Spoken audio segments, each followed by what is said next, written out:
Olá pessoal, tudo bem? Bom, vamos para mais uma aula aqui de processo do trabalho, né? Nas últimas aulas a gente falou de competência, competência absoluta, competência relativa, né? E nós encerramos com a competência razão do lugar, né? Agora o nosso tema é sobre ritos, né? A nossa ementa, o nosso conteúdo fala que nós temos que tratar sobre os ritos no processo do trabalho. Ritos é a mesma coisa que procedimento. Tá? Eu coloquei na apostila para vocês, anexada a esse vídeo que eu estou postando para vocês na sala virtual, na nossa sala Google, tem uma apostila sobre as próximas aulas. Nós vamos dividir a aula de ritos em duas. Tá? Então essa é a primeira aula e nós vamos ter a próxima aula depois, com os ritos especiais.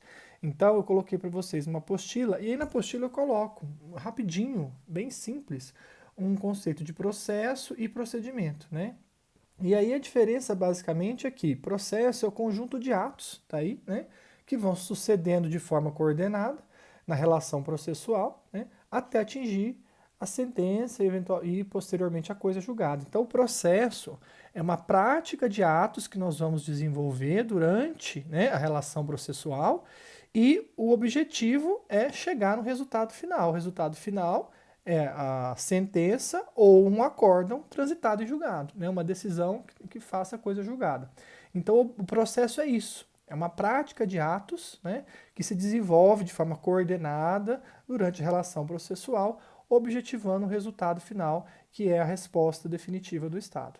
E o procedimento é o caminho que eu vou tomar, né? É o caminho que eu vou seguir, ou seja, que atos que eu tenho que praticar, quais são os atos que eu tenho que praticar nesse processo, né? Qual o caminho que eu tenho que seguir, né? É como se fosse uma estrada. O processo é, eu tenho que chegar daqui de Londrina a São Paulo. O processo é os atos que eu vou praticar de Londrina a São Paulo. Qual caminho eu vou percorrer? Se eu vou de avião, se eu vou de ônibus, se eu vou de carro, isso é o procedimento.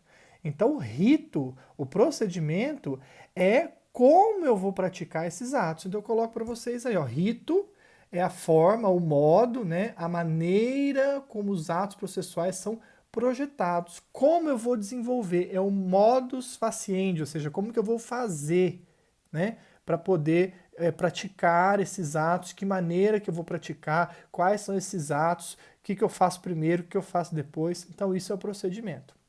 Então, o processo é o conjunto e o procedimento é esse caminho, ou ritos, né? A gente chama de ritos ou procedimento.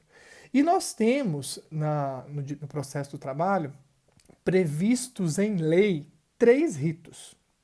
Previstos em lei três ritos. O rito ordinário, que foi o rito criado com a CLT em 1943, é a regra da CLT. Todo o processo do trabalho que nós vamos estudar durante esse ano é em cima do rito ordinário. O rito ordinário é o rito base, é o rito regra da CLT. Todos os artigos da CLT estão voltados para o rito ordinário. Lembro que um aluno falou assim, professor, um aluno de OAB me perguntando, né, professor, eu vi aqui que tem uns artigos do rito sumaríssimo, que tem uma lei que fala do sumário, mas onde estão os artigos do rito ordinário? Não tem, é a CLT toda. Toda a parte de processo do trabalho é rito ordinário. A CLT foi pensada em um rito só, que é o rito ordinário, que é o nosso rito regra, tá? Eu vou comentar alguns detalhes aqui, mas eu quero que vocês saibam que o foco aqui é entender bem o que é o sumaríssimo e o sumário da aula de hoje, né? E o ordinário é a regra, o ordinário é todo o restante da legislação de processo dentro da CLT. Então a gente tem três ritos base, três ritos que a lei prevê, que é o rito ordinário, que foi criado junto com a CLT em 1943. Vou destacar algumas coisinhas importantes dele ali para vocês, tá? Nós temos o rito sumário, que foi criado em 1970 pela Lei 5.584 de 70, que está aí para vocês também na apostila. Então, essa Lei 5.584 de 70 criou o rito sumário. Então, nós tínhamos o rito ordinário só, aí foi criado o rito sumário, e no ano, se não me engano, de 2000, foi criado o rito sumaríssimo. Então, nós temos na legislação o rito ordinário, que é a nossa regra, o sumário, que é uma legislação de 1970, e nós temos o sumaríssimo, que é uma legislação de 2000. Tá? A doutrina traz também, que é o que a gente vai ver na aula que vem, os ritos especiais. Então a doutrina traz que o inquérito judicial para apuração de falta grave, o dissídio coletivo, a ação de cumprimento são medidas que são um rito especial. Especial porque eles não se encaixam nem no rito ordinário, nem no sumaríssimo, nem no sumário. Então eles entendem que essas três medidas têm peculiaridades, né, que colocam-os como especial. Mas a lei não fala rito especial. Não existe na legislação um artigo falando os ritos especiais são, não tem. Na trabalhista não tem. Então a doutrina que diz, olha, o inquérito judicial por ação de falta grave é um pouquinho diferente, tem mais testemunhas que o normal. O dissídio coletivo é uma ação dos tribunais, tem uma tentativa de acordo só. A ação de cumprimento é um pouco diferente de uma reclamação do trabalhista normal. Então o que acontece? A doutrina do Carlos Henrique Bezerra Leite em especial, traz que nós temos três ritos especiais. O dissídio coletivo, a ação de cumprimento e o inquérito judicial. Veja, eu tenho na lei a previsão dessas três medidas, mas a lei não fala que é rito especial. Então, na próxima aula a gente vai ver esses três, né, essas três medidas quais são as peculiaridades que elas têm para serem enquadradas como rito especial. Hoje nós vamos focar nos três ritos base, nos três ritos principais, que é o rito ordinário. Vou destacar alguns detalhes, porque nós vamos estudá-lo durante todo o ano, né? Então, a parte de processo, tudo que a gente vai estudar depois de atos, termos, prazos, é rito ordinário. Aí, sempre nas próximas aulas, eu vou fazendo diferença entre ordinário e sumaríssimo, né? O rito sumário, criado em 1970, e o sumaríssimo em 2000. Então, vamos lá. Eu coloquei para vocês aí, ó, algumas regrinhas do rito ordinário que a gente precisa prestar atenção. Primeiro, os requisitos de uma inicial, né? Os requisitos de uma inicial trabalhista, nós vamos ver inicial depois, mas só para vocês entenderem, ela segue o rito ordinário, tá? Então, o artigo 840, parágrafo 1º da CLT diz assim, ó, sendo escrita, a reclamação deverá conter a designação do juiz, a qualificação das partes, a breve exposição dos fatos de que resulta o dissídio, o pedido que deverá ser certo, determinado e com indicação de seu valor, a data e assinatura do reclamante e de seu representante. O que eu quero chamar a atenção aqui? Antes da reforma trabalhista, só no rito sumaríssimo que eu era obrigado a liquidar os pedidos, que eu era obrigado a informar o valor dos pedidos. Hoje, com a reforma trabalhista, em todos os ritos eu tenho que liquidar. Ficou claro aqui no parágrafo 1º do artigo 840, novo, ele falando, ó, o pedido, então, requisito da inicial, você tem que fazer o pedido, que deverá ser certo, determinado e com indicação de seu valor. Então, hoje, tanto no rito sumaríssimo quanto no rito ordinário, até mesmo no sumário, quando eu vou montar uma inicial, eu preciso liquidar os pedidos, eu preciso informar os valores dos pedidos que eu estou fazendo. Aí eu vou somar esses pedidos e vou dar o valor à causa, tá? Então esse requisito hoje passou a ser igual para todo mundo, tá? Aí eu coloquei para vocês aí, ó, requisitos. Para as causas, o ordinário, para as causas superiores a 40 salários mínimos e que envolva a administração pública direta, suas autarquias e fundações. Nós vamos ver aqui que a regra é a seguinte, em termos de valor da causa. As causas que vão de 0 a 2 salários mínimos, 0 a 2, a doutrina entende que é o rito sumário, que a gente vai ver. O rito sumário ele tem dois requisitos, tá? Causas até 2 salários mínimos, e como a causa é muito baixa, o valor de alçada é muito pequeno, a sentença da vara do trabalho é irrecorrível. Eu não consigo provocar o TRT e o TST por meio de recurso. Então, no rito sumário ou de alçada, é um rito em que as ações só podem ter até 2 salários mínimos. É um rito que basicamente ninguém usa mais. É um rito que o valor da causa é até R$ 2.090, porque o valor do salário mínimo hoje é R$ 1.045, se não me engano. Então o valor da causa seria R$ 2.090, o máximo. E aí, por ser um valor muito baixo, ele é um rito de instância única. É um rito que só tem uma vara, uma instância, um grau. Só a vara do trabalho que vai analisá-lo.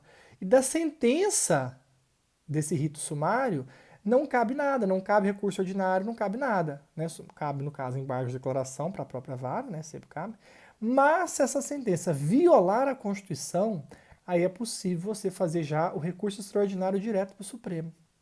A Constituição prevê, neste caso, quando o rito é de instância única, que caso a sentença da vara viole a Constituição, já seja feito recurso extraordinário direto para o Supremo, não tenha que passar por todos os graus. Porque no rito sumaríssimo, no rito ordinário, se a sentença violar a Constituição, você tem que fazer recurso ordinário para o TRT, depois revista para o TST, ou seja, você não pode pular da vara para o STF. Você não pode pular do TRT para o STF. Nós temos sempre que passar por todos os graus. Lembra que nós temos 3 graus? Vara, TRT e TST. Esgotei esses 3 graus, se a matéria é constitucional, eu chego ao Supremo. Tá? Então, no rito sumaríssimo, no rito ordinário, se a minha sentença tem violação da Constituição, eu vou fazer recurso ordinário para o TRT, depois revista para o TST, depois extraordinário para o Supremo. Mas no rito sumário, no rito de alçada, que é até 2 salários mínimos, eu não posso fazer o recurso ordinário, não tem como eu recorrer com o ordinário. Então, se a sentença do rito de alçada violar a Constituição, aí eu já faço extraordinário direto para o Supremo. Aí eu pulo o TRT, o TST, na verdade eu não pulo, porque a lei fala que não tem, eu não tenho o segundo e terceiro grau. É um rito de instância única, porque o valor é muito pequeno. Mas se viola a Constituição, eu não posso suprimir a parte de recorrer para o STF. Então aí existe a possibilidade do recurso extraordinário. Então o rito sumário é isso.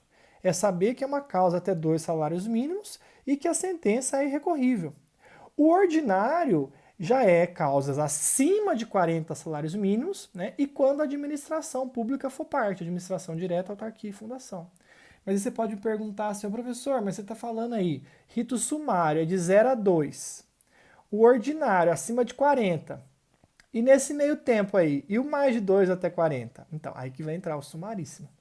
Vocês veem que a nomenclatura está errada, né? O sumário tinha que ser o sumaríssimo ser o sumário. Mas como a criação já existia, quando o sumaríssimo foi criado em 2000, já existia o sumário, o nome ficou sumaríssimo, porque o sumaríssimo tinha que ser de 0 a 2. O sumário, mais de 2 até 40, e o ordinário, acima de 40. Mas, por que ficou a nomenclatura errada? Porque em 1943 tudo era ordinário, em 1970 criaram o sumário de 0 a 2, aí quando quiseram criar um terceiro, já existia o sumário, então eles criaram um nome sumaríssimo. Então aí ficou sumaríssimo mais de 2 até 40. Então a regra de valor da causa hoje, segundo a doutrina majoritária, a regra é essa. Rito sumário são causas até 2 salários mínimos.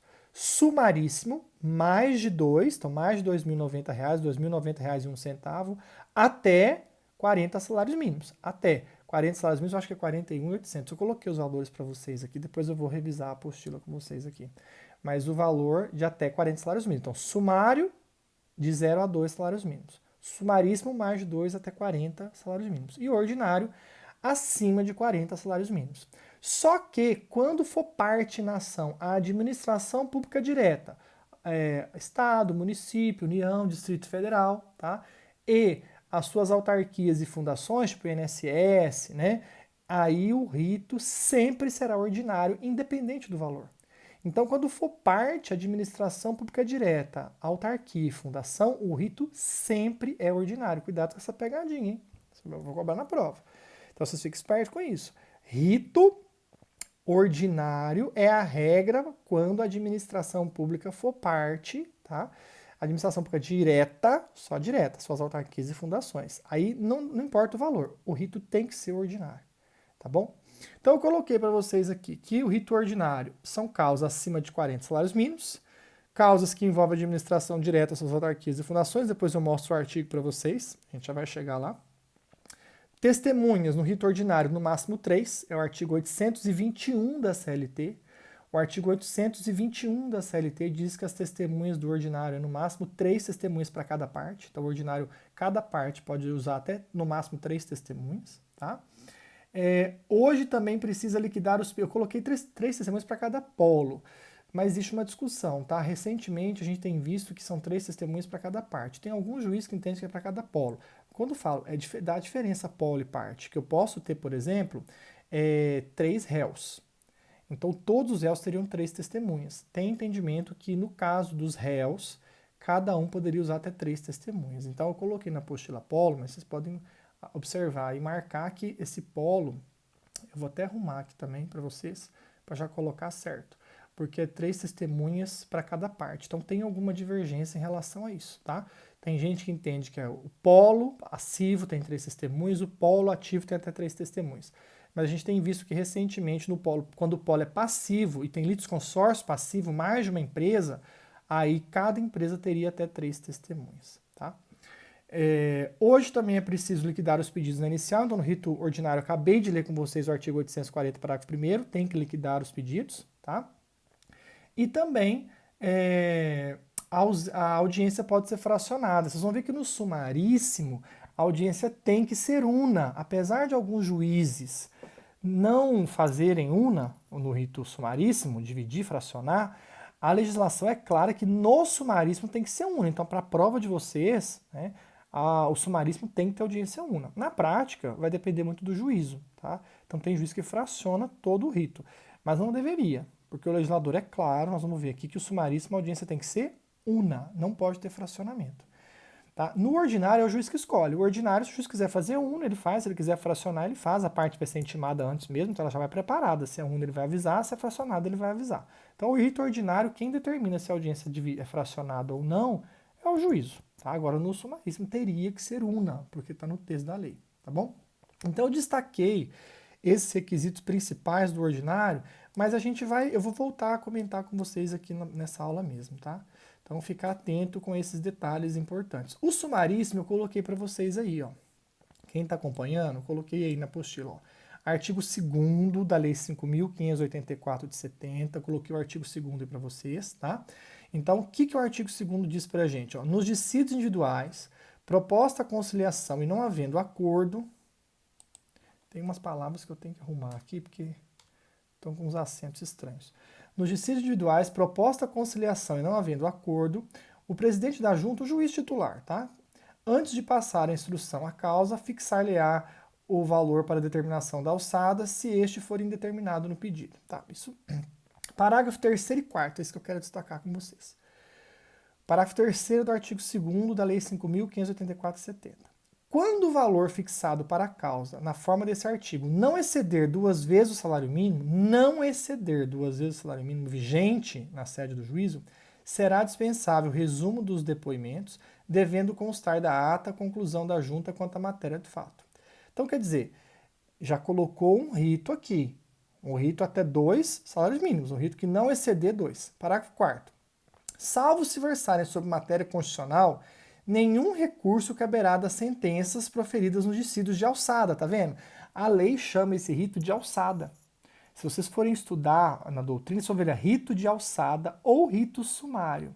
Então ele é chamado de alçada porque o legislador utiliza essa expressão alçada. Rito de alçada ou rito sumário é a mesma coisa, é um rito que o legislador colocou no parágrafo 3º, que é de causa até 2 salários mínimos, e deixou claro no parágrafo 4º que só vai caber recurso deste rito se tiver afronta à matéria constitucional. Então ele fala que nenhum recurso caberá das sentenças, tá? Salvo se versarem sobre matéria constitucional. Só isso o rito sumário. Professor, o que mais do rito sumário? Não, todo o restante das regras eu aplico a regra do sumaríssimo, tanto que eu coloquei para vocês aí, ó. Artigo 2º da Lei 5.584 de 70, combinado com a CLT de forma subsidiária. Então é muito comum o pessoal perguntar assim, no rito sumário eu posso ouvir quantas testemunhas? Bom, a lógica é, quando o rito sumário foi criado, não existia sumaríssimo. Existia o ordinário. O ordinário previa 3. Esta lei não falou nada de quantas testemunhas. Só falou que o rito sumário, o rito de alçada, seria um rito até 2 salários mínimos e que a sentença dele seria irrecorrível, salvo matéria constitucional. Só isso que falou. Então, o número de testemunhas do rito sumário é o mesmo do ordinário, que eu vou ter que usar o mesmo artigo do ordinário, o artigo 821. Então, eu posso usar até 3 testemunhas para o sumário também. Tá? Então, assim, todas as outras regras que eu precisar para o sumário, se eu falar assim, tá, mas o que eu faço no sumário? É as regras do rito ordinário. A única diferença é que o rito sumário é um rito até 2 salários mínimos e que a sentença dele é irrecorrível, salvo matéria constitucional. Mas do ajuizamento da ação até a sentença é exatamente o rito ordinário. O juiz fraciona a audiência se ele quiser, pode ouvir até 3 testemunhas, a inicial tem que ter liquidação dos pedidos. É exatamente como o rito ordinário. A diferença é o valor da causa e que a sentença é recorrível, ou seja, vai ser de instância única. Eu não vou conseguir nunca chegar a TRT e TST. Só no Supremo se a matéria for a matéria constitucional for violada, né? Então, rito sumário é isso que vocês precisam saber. Eu até coloquei para vocês aí, ó, ações de 0 até 2 salários mínimos na data do ajuizamento, então até R$ 2.090. Hoje também precisa ser liquidado os pedidos.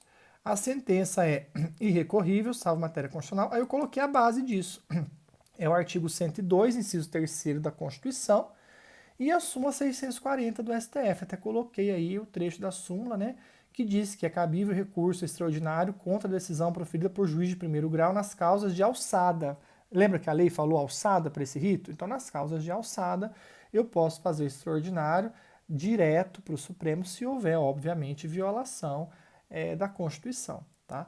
Aí deixei claro para vocês, nas demais regras de processo, o rito, eu vou utilizar as regras do rito ordinário. Então, quando eu tiver no rito sumário, se eu quiser qual regra processual que eu vou aplicar? As regras do rito ordinário.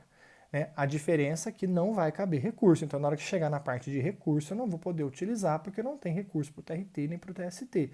Eu só vou poder usar o extraordinário para o STF se a matéria for constitucional. Mas o primeiro grau eu aplico exatamente as regras de forma subsidiária em relação ao rito ordinário. Tá? Não é o sumaríssimo, é o ordinário. O detalhe é esse, eu posso usar até quantas testemunhas no de alçada? Até 3 também, porque na falta, como não fala, eu vou buscar a CLT no rito ordinário. Tudo bem? Então, o rito sumário ou rito de alçada é até 2 salários mínimos, vigentes na data do ajuizamento da ação. Sigo todas as regras do rito ordinário, mas na hora que eu chego na sentença, eu não posso mais recorrer, a não ser que a sentença viole a Constituição e eu posso fazer o extraordinário para o Supremo. Ok? E o sumaríssimo? Então, o sumaríssimo agora nós vamos ficar o restinho da aula falando dele. Né? O sumaríssimo tem um capítulo na CLT que vai do 8, eu coloquei para vocês e basicamente acho que todos os artigos, tá? Todos, é do 852A, coloquei para vocês, 852A. Opa, o microfone aqui que mexe faz barulho, desculpa. 852A, deixa eu tentar me ajeitar melhor aqui. 852A a 852I. 852A a 852I. Eu vou destacar com vocês os pontos principais, tá? Não vou ler tudo, senão vocês vão chorar aí, né? Então, vou destacar os pontos principais. O 852A tem duas questões que nós precisamos analisar. Uma eu já falei, vocês vão ver aqui, e a outra é explicar um detalhe. Ele diz assim, ó, os dissídios individuais cujo valor não exceda 40 vezes o salário mínimo vigente na data do ajuizamento da reclamação ficam submetidos ao procedimento sumaríssimo. Olha o detalhe. Os dissídios cujo valor não exceda 40 vezes. Então, do jeito que ele coloca aqui, parece que é de 0 a 40. Que ele estaria revogando o sumário. Para mim, revogou. Mas a doutrina fala que não. A doutrina majoritária fala que não revogou, tanto que ele colocou um nome sumaríssimo, porque ele já sabia que existia o sumário, o legislador já sabia do sumário, né? E foi um erro, na verdade, uma comida de barriga. Ele tinha que colocar mais de 2 até 40. Então, quando você lê os dissídios individuais cujo valor não exceda 40 vezes, você tem que ler mais de 2 até 40. É óbvio que na prova, quando eu der uma pergunta objetiva, por exemplo, e eu perguntar se os dissídios cujo valor não exceda 40 vezes é o sumaríssimo. Tá certo, você vai responder. Na prova, se perguntar nos termos da CLT, você tem que responder o que está aqui.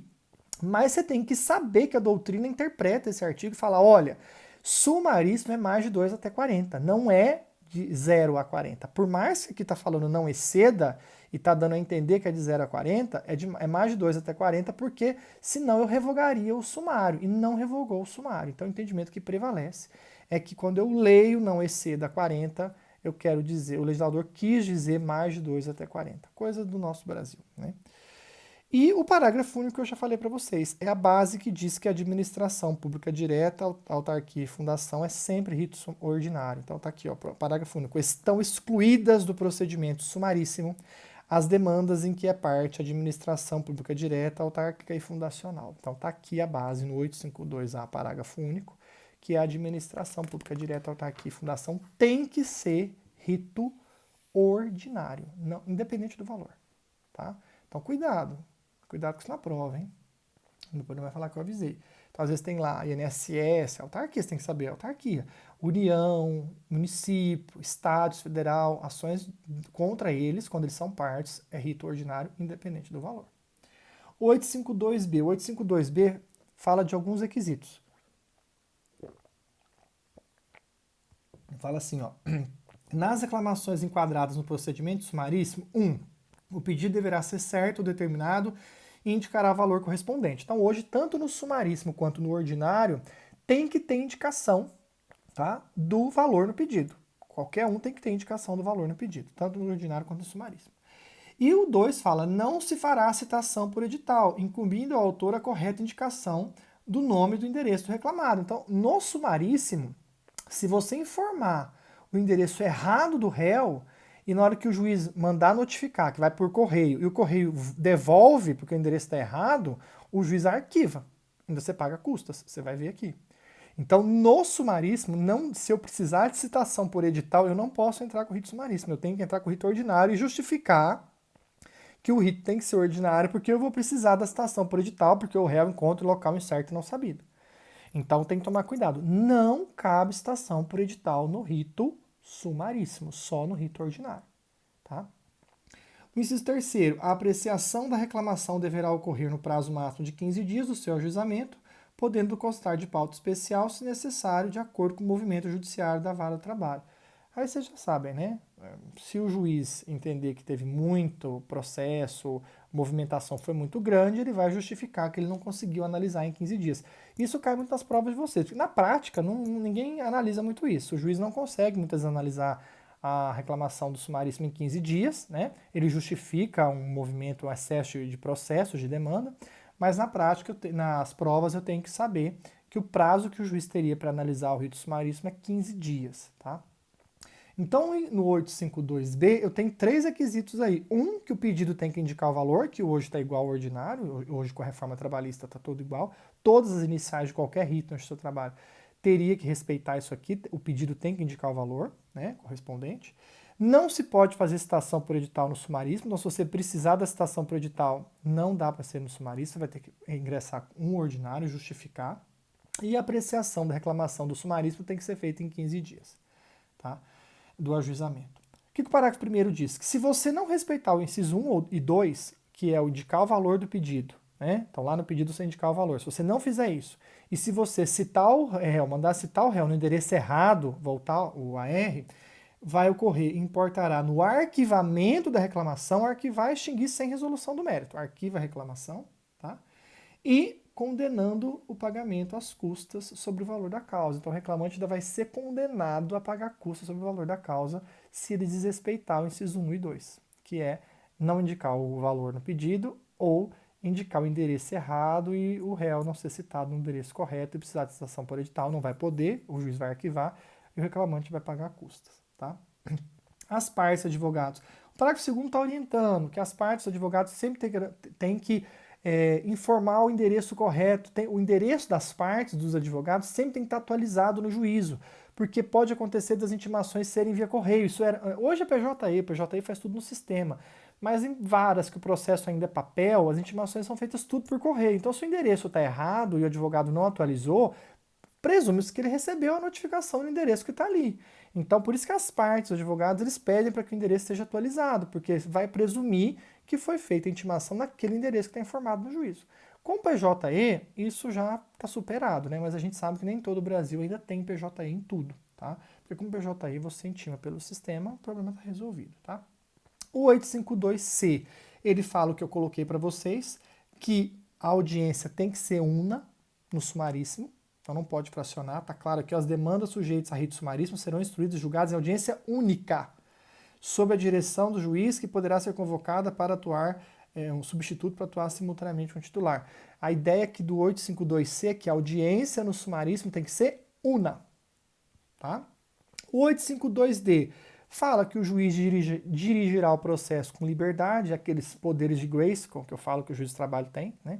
Então, nós temos alguns remendes, algumas xirras no Justiça do Trabalho, porque a CLT dá muito poder a eles. Então, o 852D diz que o juiz dirigirá o processo com liberdade, para determinar as provas a serem produzidas, considerando o ônus probatório de cada litigante, podendo limitar ou excluir as que considerar excessivas. Então, quer dizer, se ele achar que tem prova excessiva, ele pode excluir, ele pode indeferir, né? Ou provas impertinentes ou protelatórias, bem como para apreciá-las e de dar especial valor às regras de experiência comum ou técnica. Então, o 852D é um artigo que dá ao juiz uma liberdade muito grande, principalmente na valoração das provas, na análise das provas, né, para poder limitar e até mesmo excluir essas provas, né, do processo, ele considerar excessivo. Então, é o poder de direção que o juiz do trabalho tem no processo. No rito sumaríssimo não é diferente. O legislador está, mais uma vez, dando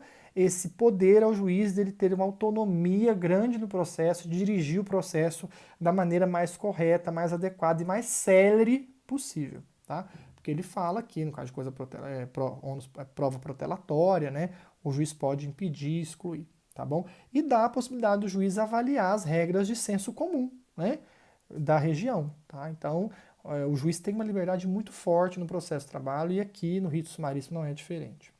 O 852E fala que o juiz, quando abre a sessão, igual no rito ordinário, aberta a sessão, ele tem que tentar o acordo, então a tentativa de acordo é obrigatória. Lembra, não é obrigatório ele homologar o acordo, porque se tiver fraude, simulação, ele não é obrigado a homologar. Homologar o acordo é faculdade do juiz, né?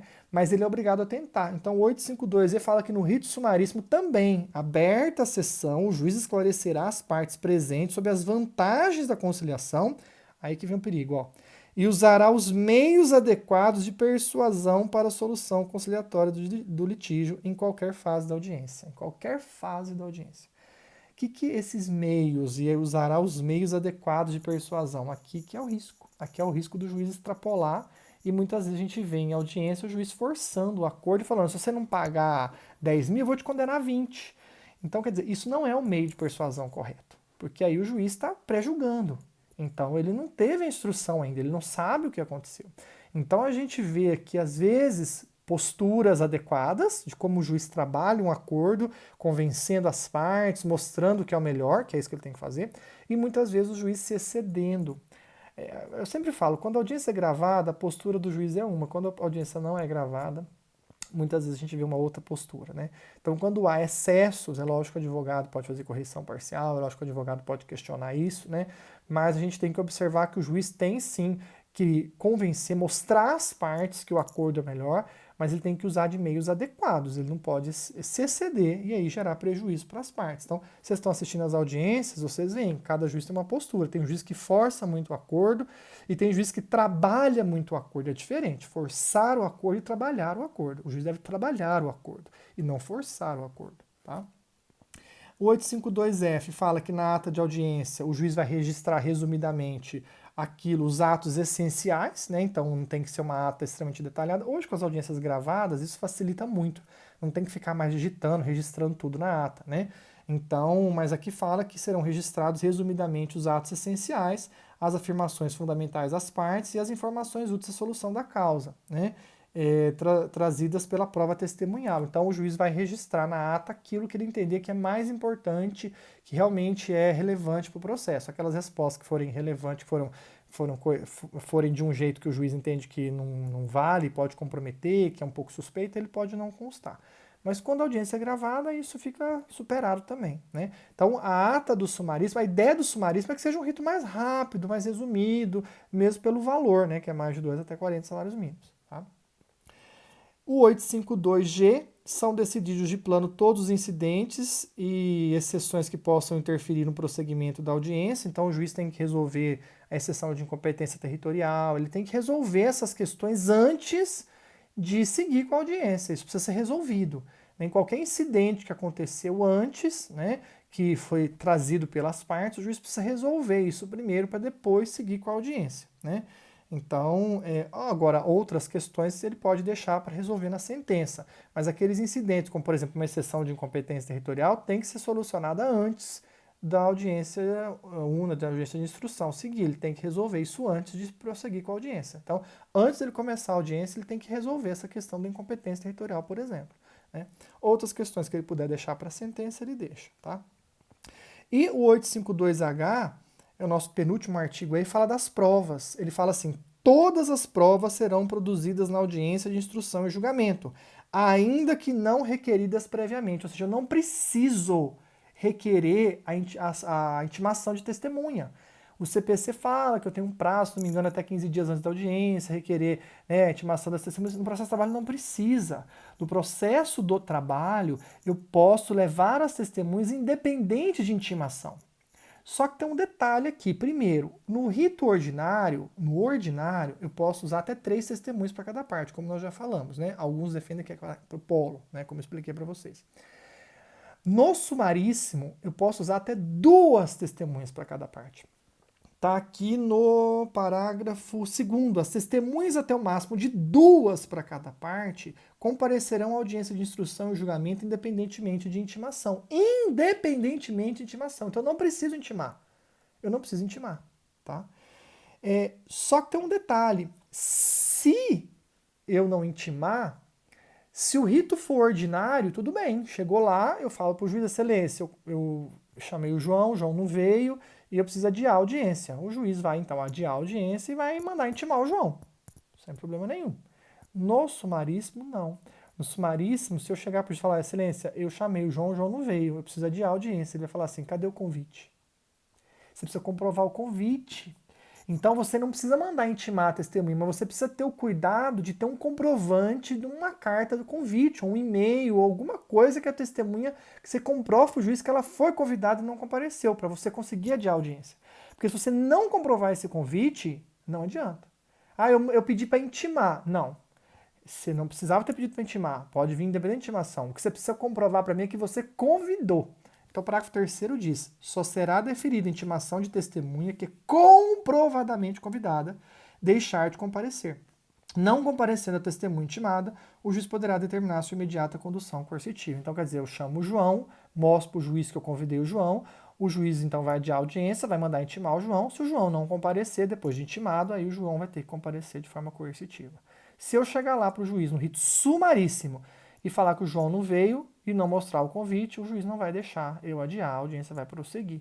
No rito ordinário daria para eu adiar. No rito ordinário eu não preciso comprovar o convite. É que na prática os advogados precavidos, eles fazem o convite tanto no ordinário, no sumaríssimo e prova que convidou mesmo no ordinário.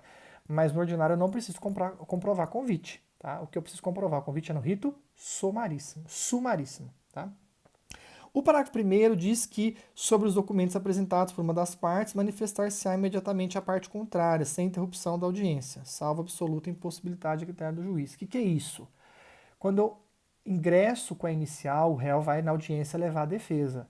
Então, se o juiz viu que a audiência vai seguir, não teve nenhuma necessidade de adiar, né, as testemunhas estão lá, né, enfim, certinho, o juiz vai permitir, então, que o reclamante veja a defesa. Né? Porque o réu pode apresentar, mesmo no PJE, a defesa sim, imediatamente, ali na hora. Né? Ele pode apresentar uns minutos antes da audiência. Lembra? A defesa pode ser apresentada até a audiência. É o prazo da contestação. Se o réu enviou a contestação nas últimas horas ali, o reclamante não conseguiu ver.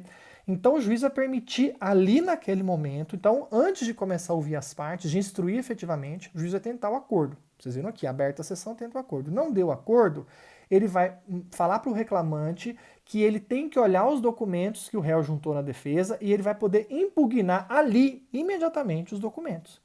Então o juiz vai permitir, não tem um prazo na lei, mas o juiz vai verificar isso aí. Se tiver muitos documentos que o réu juntou, muitos tipos, vários tipos de documento, o juiz até dá prazo para o reclamante se manifestar sobre esses documentos, porque senão vai ficar inviável ali. Né?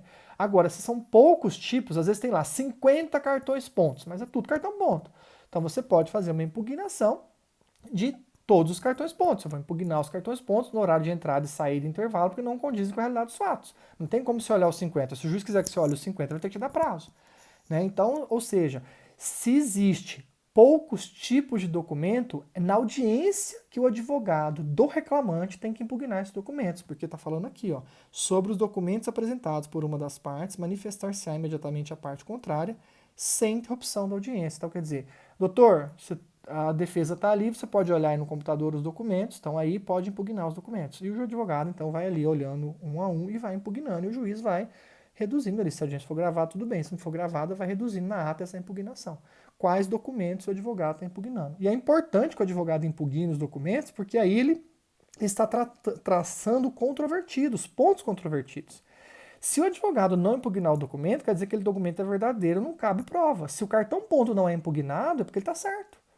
E aí o juiz não vai deixar você perguntar nada sobre prova, sobre horário de trabalho.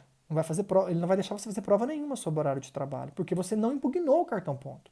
Então, se você quer produzir prova de horas extras, você tem, como advogado do reclamante, impugnar o cartão ponto. Entendeu? Então, esse momento da impugnação é importante, porque se você deixar passar algum documento sem impugnar, na hora que você for perguntar para a testemunha, você falar assim: defiro, doutor, se eu não impugnou o documento, é fato incontroverso. Então é importante que o advogado do reclamante analise esses documentos ali, né, com um certo cuidado e impugne. Na dúvida, é melhor impugnar do que não impugnar, tá bom? Agora, se for muitos tipos, pode pedir e para impugnar depois, né, e o juiz vai acabar te dando prazo para evitar um cerceamento de defesa, alguma coisa assim. Mas a ideia da audiência é isso. Reclamante chegou, reclamado está ali, os dois estão ali, tenta o acordo, não deu acordo, o reclamante olha os documentos e impugna os documentos do reclamado. A partir da impugnação, aí começa a ouvir as partes e duas testemunhas no máximo para cada parte, tá bom? Então, só não esquecendo, a testemunha tem que ser convidada, tem que comprovar o convite, senão você não vai conseguir adiar a audiência. E aí o parágrafo 4º aqui, sexto, sétimo, ele vai falar o quê? Da prova técnica, né? Que se precisar de perícia, o juiz então vai terminar a audiência ali, ouvir as testemunhas e vai interromper a audiência e vai nomear um perito, né? Vai pedir os quesitos, então você vai poder fazer a prova técnica. Tem uma lenda que no sumaríssimo não cabe perícia, não sei de onde tiraram isso. Tá claro aqui que se tiver necessidade de perícia, vai ser feita sim, você vai requerer a perícia ali na audiência, a gente já faz o requerimento desde a inicial, né? Mas você vai requerer, o juiz vai perguntar, doutores, depois que eu vi as testemunhas, ele fala, doutores, mais alguma prova? Você pode falar perícia, se eu quero perícia de insalubridade, periculosidade, alguma perícia ali, e o juiz então vai determinar essa perícia, vai nomear um perito, vai abrir prazo para vocês apresentarem os quesitos, né? E aí vai seguir o processo com a perícia. Então é possível, sim, o processo vai ser interrompido, a audiência, para que seja feita a perícia. E o perito tem um prazo de, aqui fala, acho que 30 dias, deixa eu só ver aqui, parágrafo 7º, interrompida a audiência, o seu prosseguimento e a solução do processo está sendo no prazo máximo de 30 dias, salvo motivo relevante justificado nos autos. Então, em 30 dias teria que ser resolvido isso e essa perícia, tá? As partes vão ser intimadas para se manifestar sobre o laudo do perito no prazo de 5 dias, é o parágrafo 6º, então se tiver a perícia, assim que o período concluir, fizer o laudo, cada parte vai poder se manifestar no prazo de 5 dias úteis sobre esse laudo, tá? Então tem sim também no sumaríssimo prova técnica, não é só prova testemunhal, que a testemunhal é mais comum, tá? E o 852i, ele destaca que a sentença do sumaríssimo não precisa do relatório, né? A sentença pode ter só a fundamentação e o dispositivo, né? A conclusão. Então ele fala que a sentença mencionará os elementos de convicção do juízo com resumo dos fatos ocorridos em audiência dispensado o relatório. Então quer dizer, o juiz na sentença ele tem que se preocupar com os fundamentos dela e com a conclusão e com o dispositivo, tá? E aí orienta o juiz, né? As partes serão intimadas dessa sentença na própria audiência, então quando encerra a audiência, se não tiver perícia, o juiz já marca a data da sentença, as partes já fazem as alegações finais ali. Se tem perícia, aí o juiz vai marcar às vezes uma audiência de encerramento no final para encerrar a instrução e vai intimar as partes ali da data da sentença. Tem que tomar cuidado com isso, viu? As audiências de encerramento é uma terceira audiência, uma segunda audiência no caso sumaríssimo, é uma audiência no final que ninguém precisa ir, que já foi tudo feito, mas o juiz marca essa audiência para encerrar a instrução. E nessa audiência é comum ninguém comparecer. Só que nesta audiência, como todo mundo foi intimado, o juiz coloca ali a data da sentença. Então os advogados precisam, depois que, se foram intimados à audiência de encerramento, mesmo que eles não compareçam, eles têm que olhar na ata, depois no dia seguinte, para ver se o juiz marcou a data da sentença, porque se marcou, todo mundo já foi intimado, mesmo quem não compareceu. Porque se o juiz te intimou para a audiência de encerramento e você não foi, tudo bem. Só que você tem que saber o que aconteceu nessa audiência. E normalmente o que acontece na audiência de encerramento, de relevante, é a data da sentença que é marcada. E quando marca a data da sentença ali na audiência de encerramento, todo mundo, todas as partes já foram intimadas. E aí você corre o risco de perder o prazo. Então acontece. De advogado, precisa de uma audiência de encerramento? Não, não precisa. E não vai, deixa quieto, abandona. Aí fica esperando ser intimado da sentença. Se na audiência de encerramento o juiz marcou a data da sentença, todo mundo que foi intimado para aquela audiência está intimado da data dessa sentença. Então tem que tomar cuidado com essa audiência de encerramento, porque é comum porque o juiz marca a data da sentença ali, tá? Então, o rito sumaríssimo é isso, tá? Eu já mostrei essas diferenças com o rito ordinário para que vocês possam entender. Eu destaquei tudo isso que eu falei, se vocês acompanharam aí na apostilinha para vocês, né? Que vocês sabem que eu não gosto de ficar lendo, acho que fica maçante, mas vocês podem acompanhar. Tá tudo aí na apostilinha para vocês, tá? Eu coloquei uma questão, na verdade duas questões, para a gente resolver. São questões simples, rapidinho. Coloquei uma questão para fixação. No finalzinho do rito sumaríssimo, eu coloquei assim, ó. Manuel moveu ação trabalhista contra a empresa Gama, sob o rito do procedimento sumaríssimo. Contudo, ao formular o pedido, o advogado de Manuel não indicou os valores das verbas pleiteadas, limitando-se a afirmar nos pedidos o termo a apurar. Então, na hora que chegou no pedido da inicial, ele não liquidou. Ele colocou o termo a apurar. E a lei manda liquidar. Vocês viram aqui, tanto no ordinário quanto no sumaríssimo. Considerando o caso hipotético em apreço, redige um texto de forma justificada acerca de como deve proceder o juiz nessa situação. Ou seja, o juiz deve arquivar o feito, com base no 852B, parágrafo 1º, porque o inciso 1 do 852B, que era a liquidação dos pedidos, não foi respeitado. Condenar ainda o reclamante às custas sobre o valor da causa, né? Essa que seria a resposta, porque não liquidou os pedidos, o juiz arquiva e ainda condena o reclamante às custas, que está lá no 852B, parágrafo 1º, porque não cumpriu o inciso 1 do 852B. E a questão 2 é uma questão objetiva. Ó. Paulo ajuizou reclamação trabalhista pelo rito sumaríssimo, em face da sua empregadora carregada limitada. Arrolou suas testemunhas na petição inicial e pediu a notificação das mesmas. É assim que faz? As testemunhas são independentes de intimação, você tem que convidar. Ele não convidou, ele mandou intimar. Solicitação que foi indeferida, o juiz foi e indeferiu. Né? Na audiência, o advogado de Paulo requereu o adiamento pela ausência das testemunhas, dizendo que protestava pelo indeferimento da notificação e por isso não convidou espontaneamente as testemunhas. Ele fez tudo errado. O rito sumaríssimo ele tinha que ter feito o quê? Não precisava ter rolado as testemunhas, né? Isso a gente já não faz, né?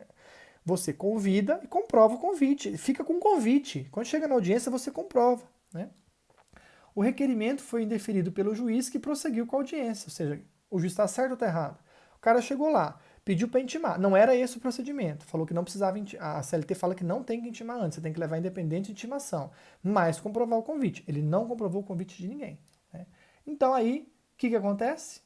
A pergunta é, o juiz agiu certo ou agiu errado? Então, a letra A fala que a decisão foi equivocada. Não, o juiz está certo, gente. O juiz está certo, porque ele não respeitou, ele não fez as regras do procedimento sumaríssimo, ele não convidou, ele não fez certinho. Então, a B, poderia ser B, C ou D. A B fala a decisão foi correta, já que o procedimento não contempla oitiva de testemunhas. Nada a ver. Pode usar até 2 testemunhas para cada parte. Então, a justificativa da B está errada. Não contempla oitiva de testemunha no sumaríssimo? Claro que contempla. A C, a decisão foi correta, pois o procedimento sumaríssimo não admite a intimação de testemunhas. Admite. Ele admite, só que o objetivo é que você leve independentemente a intimação. Ele admite a intimação da testemunha quando você comprova e a testemunha não compareceu, você comprova que ela não compareceu. Aí o juiz vai intimar. É aí que o juiz vai intimar. O juiz só vai intimar depois que você chegou lá, falou, não veio, tá aqui o convite. Aí que ele vai intimar. Então admite a intimação, só que depois de você comprovar que convidou. Então a letra D que é a resposta certa. A decisão foi correta, pois no procedimento sumaríssimo as testemunhas deverão comparecer à audiência independentemente de intimação e, em caso de ausência, mediante comprovação de convite, as testemunhas serão intimadas, que é o que está no 852H, ali, parágrafo 3º e 4º da CLT. Tá? Então, 2 questões aí para vocês fixarem. Então, espero que tenha dado certo o áudio aqui, que vocês tenham gostado. A apostilinha vai estar ali e tirem as dúvidas pelo WhatsApp. Até mais, até a próxima aula. A gente vai falar dos ritos especiais na próxima aula.